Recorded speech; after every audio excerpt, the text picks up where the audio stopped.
What is going on, everybody? Welcome back to the Nerdy Mark channel. I'm Sid the Nerdy Mark, and this is my review of Raw and SmackDown for this week. So, real quick before we begin, as you can see, couple of changes to the recording setup that I have here. As you all know, I did go to Baton Rouge over the weekend, Baton Rouge, Louisiana. If you don't know what all that was about, please go check out my previous video. But I did not come alone. I did bring some of my friends with me. I actually bought them all when I was in Baton Rouge, Louisiana. Just really quick, running through all of them. Daredevil right here, one of my pop figures. He's my only bobblehead. Right next to him is Wonder Woman from the DC Comics. Of course, Daredevil, of course, being from Marvel Comics. Right next to her is Light Yagami from the anime Death Note, which I do want to do a review on sometime in the future, so let me know if you guys want that. Last but not least, that is Ryu from Street Fighter. So I like him. He's my second favorite character, I think. My first favorite is Akuma, but I couldn't find Akuma, so I settled for Ryu. This right here, this box right here is all 7 Dragon Balls. I don't want to open it because it is kind of a chore. I got this at this event called MechaCon, which is kind of like Comic Con, except a more localized version. It was in New Orleans. Along with these Dragon Balls, I also got these 3 Pokemon. It was in like a mystery box that I bought for $50. As you can see right here, this is I have a Blaziken right here. This is a Charizard and this little guy who I don't know who this is. But if you know, please let me know in the comment section below. These guys right here, I just bought them at Walmart. I have my 2 Spartans over here. And then I have right here my Samus, which I saw at a neighborhood Walmart for $3. And I said I have to have it. Those are just all the toys that I have right now. If I do get my hands on any more, I will see if I can include them in the set somehow. I have also some posters. Real quick, I'll show you this one. That is my Kingdom Hearts spread. I replaced my Transformers one for that, and I have a couple of more around my room, so maybe down the line I'll change up the set and you can kind of see all of them. Those are just some of the stuff that I brought back from Louisiana. That's pretty much it, so let's go ahead and start talking about WWE Television for this week, starting with Monday Night Raw.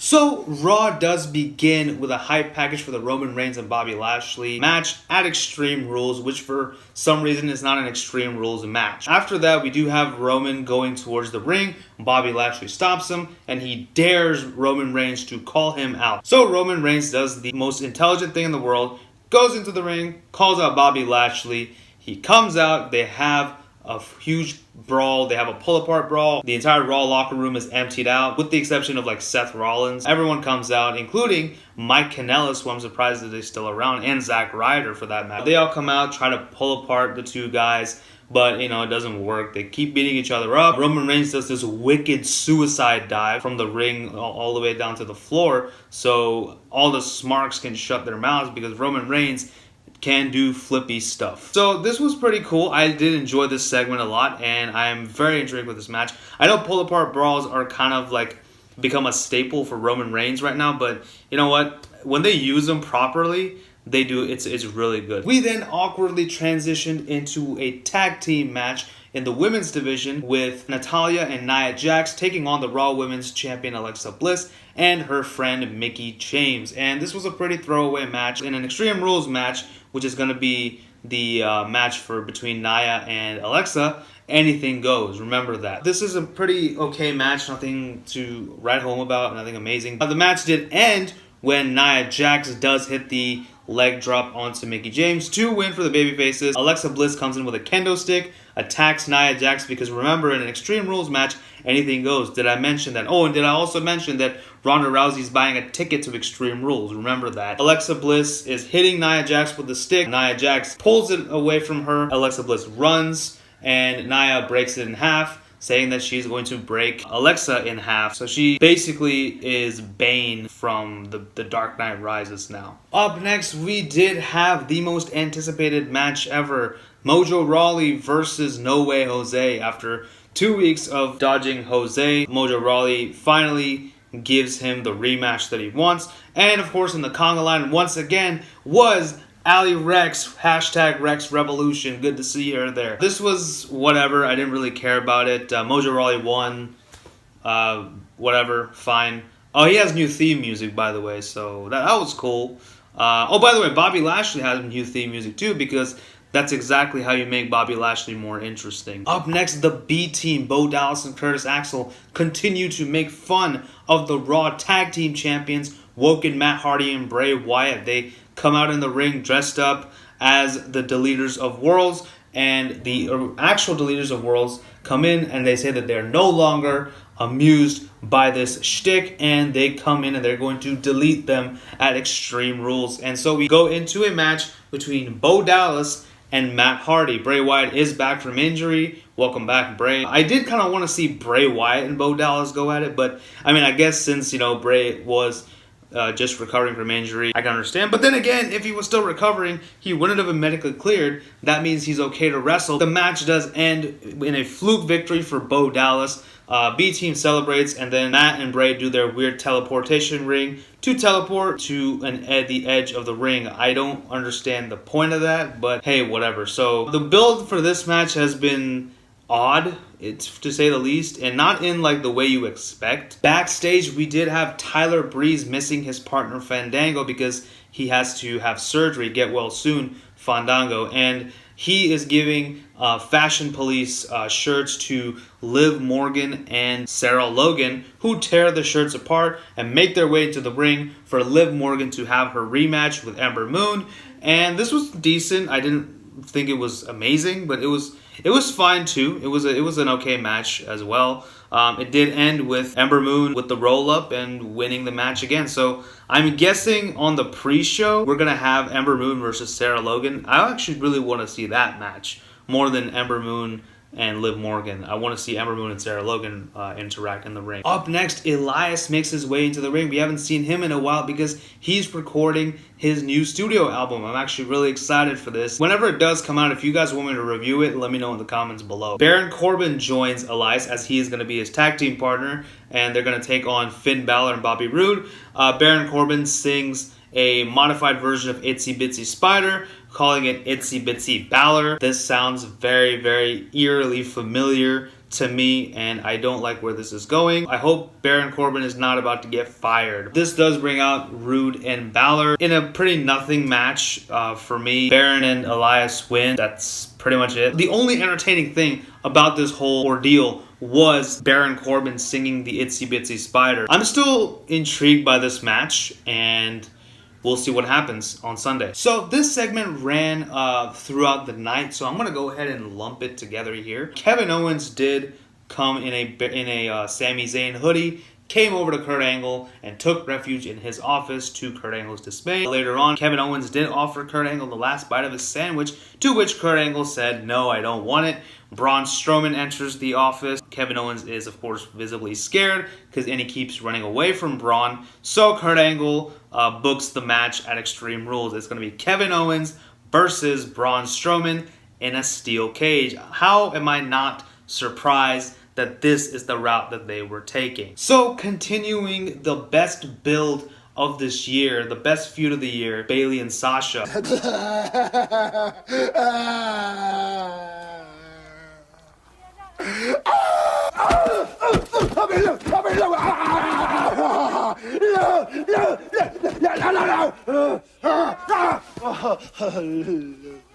We are continuing their counseling segments. They have a new shrink now. And no longer is it Dr. Shelby, it's some other woman. Bayley's kind of telling her side of the story, saying that she wants to be Sasha's friend, but Sasha is a backstabber and whatnot.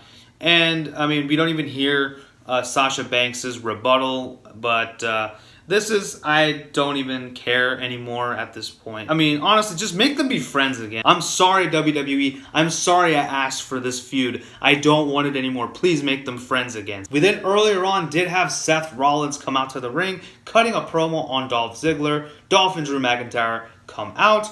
Dolph and Seth exchange words. And then Seth implies that Drew McIntyre likes to do the sexy with sheep, and that Dolph has pictures. If anyone knows anything about certain pictures, Seth Rollins, it's you. And this leads to our main event, Drew McIntyre versus Seth Rollins. And if Seth Rollins wins, Drew McIntyre is barred from ringside at Extreme Rules during the 30-minute Iron Man match, which I'm actually really excited for. This was pretty fun. This was a great match Both these guys just really bringing it. A lot of spots here. I don't really want to talk about every single one of them, but this was good stuff. The match did end with Ziggler getting involved, Drew McIntyre hitting the Claymore onto Seth Rollins to win the match. So this was pretty cool. Excited to see how Drew McIntyre is going to factor into this 30-minute Iron Man match heading into Extreme Rules. So SmackDown Live does begin with Miz TV, and his special guests today are Kane and Daniel Bryan, the newly reunited Team Hell No. And this was a fun segment. I loved it. Miz TV never disappoints. Miz is trying to drive a wedge between Daniel Bryan and Kane. Daniel Bryan says that that's not going to work. Miz says, I have a package here documenting your friendship throughout the years. It is footage of Kane attacking Daniel Bryan a numerous amount of times, Kane trying to abduct Brie Bella and all that good stuff. It is clearly evident that Miz is trying to drive a wedge and stir the pot, whatnot. Daniel Bryan wants to punch Miz in the face. Kane says, calm down, don't do it. Then Miz says, yeah, listen to your broken demon or something like that. Kane gets angry, about to choke slam the Miz. Bludgeon Brothers come in, and then Sanity comes in as well, and all 5 of these guys attack Daniel Bryan and Kane. New Day come in to make the save. Holla holla players, we have ourselves a tag team match, a 10-man tag team match. Team Hell No and New Day teaming up to take on the Bludgeon Brothers and Sanity in the main event. Up next, we did have AJ Styles versus Shinsuke Nakamura, a WrestleMania caliber match. Don't you dare forget it. This was a really good match. I did like it, but kind of getting sick and tired of seeing Nakamura and AJ in the ring. Again, I never thought I'd get tired of... I never thought I'd say this. Look at their match in New Japan. It was so good. It is one of the best matches I've ever seen in my life. I think WWE, honestly, they have this unnerving talent of taking something that is so white hot and just throwing it into the ground and mashing it until it's nothing but a pile of goo sitting there and just wishing what the hell it's doing, why does it exist, and why and what is its purpose. So that's how I feel about AJ and Nakamura right now. Rusev does come in, and he's on commentary throughout this match. It was, again, a good match, but it did end via disqualification when Rusev got involved because Nakamura was on the outside, as was AJ. Nakamura tried to go for the Kinshasa. AJ dodged, and he hit Aiden English instead. So Rusev does attack AJ Styles. Jeff Hardy comes in to make the save, and then out comes Paycheck. Holla holla players, we got ourselves another tag team match.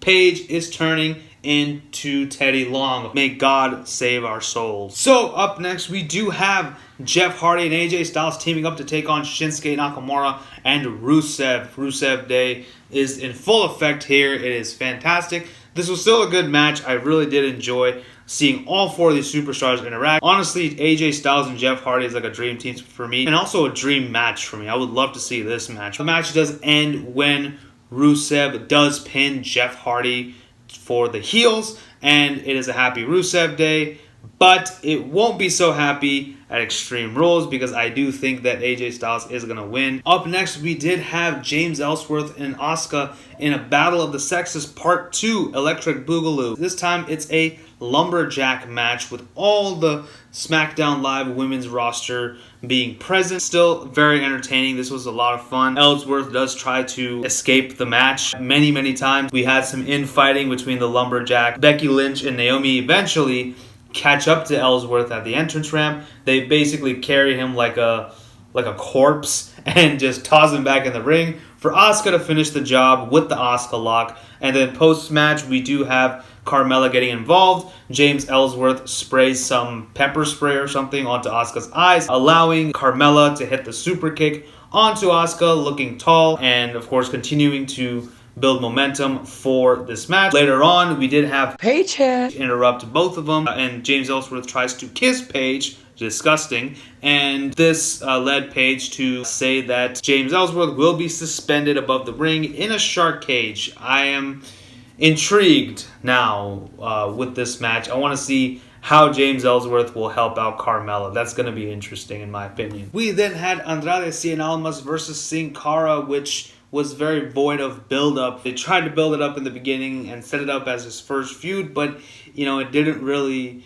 go as planned because apparently Sin Cara was injured for a little bit and then now he's back. I don't understand why the hell he's not just on 205 Live, because you should just put him there, let him team up with Lucha House Party. Either way, it was still a really good match. I really enjoyed this one. It was fantastic. We really get to see a lot of competitiveness from both these superstars. Almas doing his thing, even Sin Cara doing his thing. It was good stuff. The match did end when Almas hits the double knee strike onto Sin Cara, winning the match. So I'm hopeful that we finally do have him challenge Jeff Hardy or AJ Styles for one of their titles sometime in the near future. So before we move on to the main event of SmackDown Live, I did want to mention Paycheck earlier on Tuesday over social media did announce that the New Day would be facing Sanity on the kickoff show in a tables match. This should be interesting. I'm actually really intrigued about this pre-show now, and it should be fun. I think this should be really cool. I'm excited, and if Sanity doesn't win, I will lose all but my sanity. It is time for our main event. Team Hell No teaming up with the New Day to take on the Bludgeon Brothers and Sanity. Now, before this match, we did have promos from both guys. Team Hell No and the New Day, they were kind of planning on how to take on Sanity. Kane says that we should commit arson to beat them, and Daniel Bryan's like, what, you're gonna send them from the from the pits of hell? Is that what you're gonna do? And Kane says it's the gateway of hell. Say it right. Big E does give a game plan. Kane does recite some NSYNC lines, so that was interesting. I personally am a Backstreet Boys fan myself, but that's okay. Kane, don't burn my house down. Sanity and Bludgeon Brothers are very compatible with each other. I would really like to see Bludgeon Brothers join Sanity, like, permanently. That would be so awesome. This match was a colossal main event, as it was a build, and this was good. I liked it. All chaos all around. Everybody really got their stuff in, but the match did end when, of course, Daniel Bryan hit the running drop kick onto Eric Young to win for Team Hell No and the New Day, and and SmackDown Live did end with Daniel Bryan doing, the thing that Kane does, this thing, and with the flames, and we did get pyro finally after a long time. That was interesting. I thought that was cool. So overall, I did think SmackDown did win for the week again. They did definitely go home much harder than Raw did. Raw wasn't too bad either this week. It was, there were some, kind of funky things here and there, but it wasn't too bad. I did enjoy the Bobby Lashley Roman Reigns opening. That was good stuff. Ember Moon versus Liv Morgan. Not a bad match. Everything going on between Kevin Owens and Braun Strowman was entertaining as hell. The main event was great between Rollins and McIntyre. That was good stuff. Seth Rollins just really knows how to put on a great match. As far as SmackDown Live was concerned, Miz TV was great. I loved the Battle of the Sexes Part 2. That was entertaining stuff as well. I just also loved the main event here as well. This was great stuff. I thoroughly enjoyed this main event. Nakamura versus Styles was great too, even though it was a disqualification, but that's okay. So that pretty much concludes my thoughts on Raw and SmackDown for this week. Let me know what you guys thought about both shows in the comment section below. Also, don't forget to like, share, and subscribe, and tell your friends about the Nerdy Mark. And follow me on social media, especially this week, because this Sunday, during the Extreme Rules kickoff show, I will be going live on Instagram with you just for you guys, and I will be also live tweeting during the Extreme Rules pay-per-view. So this Sunday I will be doing all that stuff, so please join me and join in on all the fun. I can't wait to see you guys. But do that, and thank you all for being amazing. Thank you guys for watching. This is Sid signing off. You guys take care. Bye-bye.